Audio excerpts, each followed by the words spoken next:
جنت و دوزخ حق ہے، ان کا انکار کرنے والا کافر ہے۔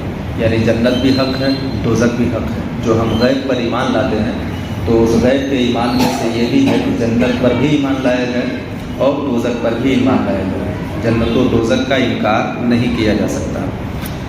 ایک دوسرا عقیدہ ہے کہ جنت و دوزخ کو بنے ہوئے ہزارہ سال ہوئے اور وہ اب بھی موجود ہیں، یعنی جنت و دوزخ بن چکے ہیں۔ ایسا نہیں ہے کہ یہ قیامت کے دن پھر بنائے گا، ایسا نہیں ہے، وہ بن چکے ہیں۔ اور یہ بھی نہیں کہ اس وقت تک مخلوق نہ ہوئی، یعنی اس وقت تک مخلوق نہ ہوئی، یعنی کہ ابھی پیدا ہی نہیں ہوئی ہیں، ایسا نہیں ہے، وہ ہو چکی ہیں، قیامت کے دن بنائی جائیں گے، ایسا بالکل بھی نہیں ہے۔ ٹھیک، قیامت اور قیامت میں اٹھایا جانا، حشر، حساب، ثواب، عذاب، جنت، دوزخ، سب کے وہی معنی ہیں جو مسلمانوں میں مشہور ہیں۔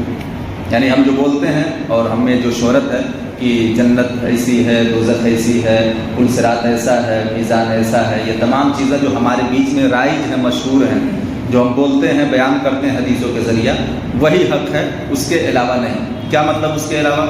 جو شخص ان چیزوں کو تو حق کہے مگر ان کے نئے معنی کہے۔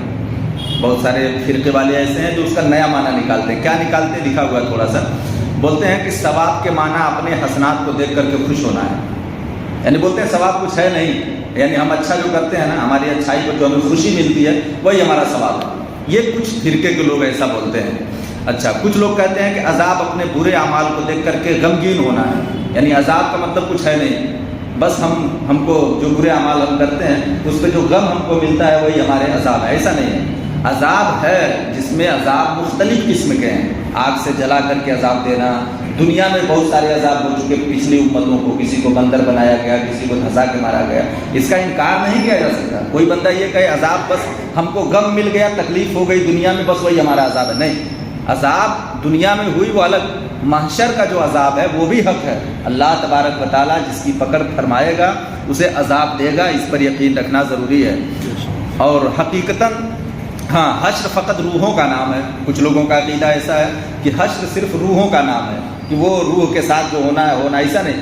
روح کو جسم میں ڈال کر کے اللہ جیسا حساب لینا چاہے گا لے گا، یہ عقیدہ پہلے ہم نے بیان کر دیا ہے۔ اس لیے اس طرح کا گندا عقیدہ ہمارا نہیں ہے اور نہ ہم رکھ سکتے ہیں، بلکہ یہ حق ہے کہ عذاب بھی ہونا ہے جو کافر ہوں گے، ثواب بھی ملنا ہے جو مومن ہوں گے، حشر بھی ہونا ہے، روح اور جسم کے ساتھ ہونا ہے، جنت و دوزخ سب موجود ہیں، یہ سب ہمارا اور آپ کا عقیدہ ہے۔ حقیقتاً ان چیزوں کا وہ منکر ہے جو اس طرح کی بات کرتا ہے، اور ایسا شخص کافر ہے۔ اب جنت و دوزخ کی مختصر باتیں بیان کی جائیں گی، میں تھوڑا سا بیان کر دیتا ہوں۔ جنت ایک مکان ہے کہ اللہ تعالیٰ نے ایمان والوں کے لیے بنایا ہے، اس میں وہ نعمتیں مہیا کی ہیں جن کو آنکھوں نے نہ کبھی دیکھا، نہ کانوں نے سنا، نہ کسی آدمی کے دل پر اس کا کوئی خطرہ گزرا، یعنی بالکل اس کے تعلق سے آدمی تصور بھی نہیں کر سکتا کہ اس کی نعمتیں کیسی ہیں۔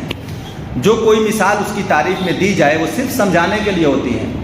کہا جاتا ہے نا میوے ملیں گے، یہ ملیں گے، وہ ملیں گے، صرف سمجھانے کی چیزیں ہیں۔ حقیقت تو یہ ہے کہ اس سے بھی اعلیٰ چیزیں اس میں موجود ہیں جنت میں، صرف سمجھانے کے لیے الفاظ نہیں ہمارے پاس ہوتے، تو جو الفاظ ہوتے انسان اسی سے سمجھا لیتا ہے۔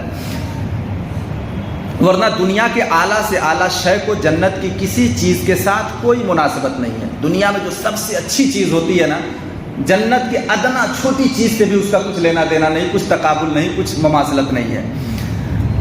وہاں کی کوئی عورت بمانا حور، وہاں کی کوئی عورت اگر زمین کے طرف جھانکے تو زمین سے آسمان تک روشن ہو جائے، اتنی خوبصورت تو اللہ تعالیٰ نے اس میں حور بنائے ہیں۔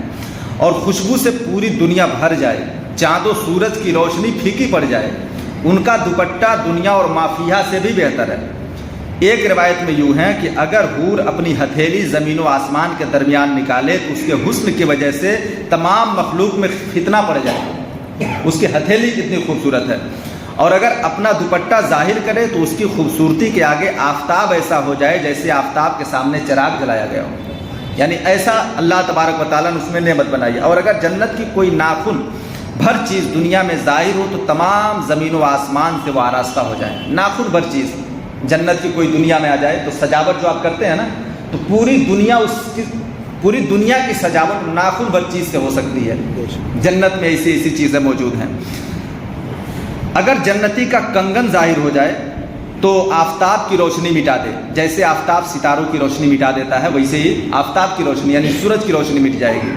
جنت کی اتنی جگہ جس میں کوڑا رکھ سکے، دنیا و مافیہ سے بہتر ہے۔ کوڑا کی مثال اس لیے دیا گیا حدیث پاک میں کہ آدمی جب سفر کرتا تھا، گھوڑے کو جو کوڑا لگانے کے لیے وہ لکڑی ہوتی تھی، اس میں رسی باندھی ہوتی ہے، تو اس کو آدمی جب کہیں رکتا ہے پیڑ کے نیچے تو کوڑا اپنا پھینک دیتا ہے کہ یہ جگہ میری ہے، یہاں میرا کوڑا بدے گا۔ یہ پہلے سفر کا ایک دستور ہوتا تھا، تو وہ جگہ پہ قبضہ کرنے کے لیے ہوتا ہے۔ ایسا ایک تازہ مثال دے دیتا ہوں آج کے زمانے کے حساب سے، جب بس میں بھیڑ زیادہ رہتی ہے تو آدمی جب نہیں چڑھ پاتا ہے تو کھڑکیوں سے اپنا رومال ڈال دیتا ہے سیٹ پر قبضہ کرنے کے لیے۔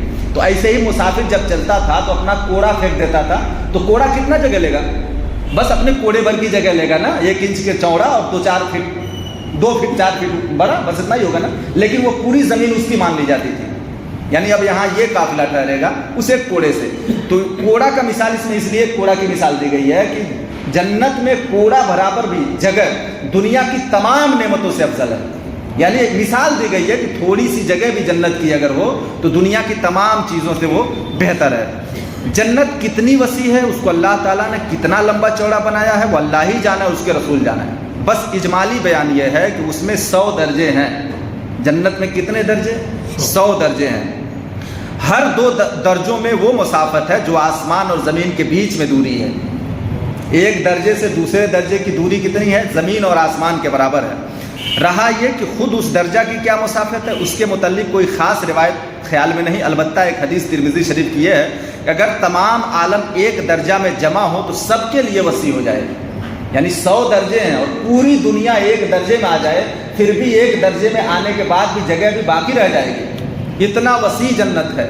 اسی لیے تو کہا گیا، نبی پاک صلی اللہ علیہ وسلم نے ارشاد فرمایا کہ جو حافظ قرآن مکمل حفظ کر کے قرآن پاک کو یاد کر کے محفوظ کر لیا تو اللہ تبارک و تعالیٰ جب اسے جنت کا مژدہ سنا دے گا، یعنی اس کے اعمال بھی اچھے رہے، جنتی ہو گیا وہ، تو اللہ تبارک و تعالیٰ اس کو کہے گا تو تلاوت کرتا جا اور چلتا جا۔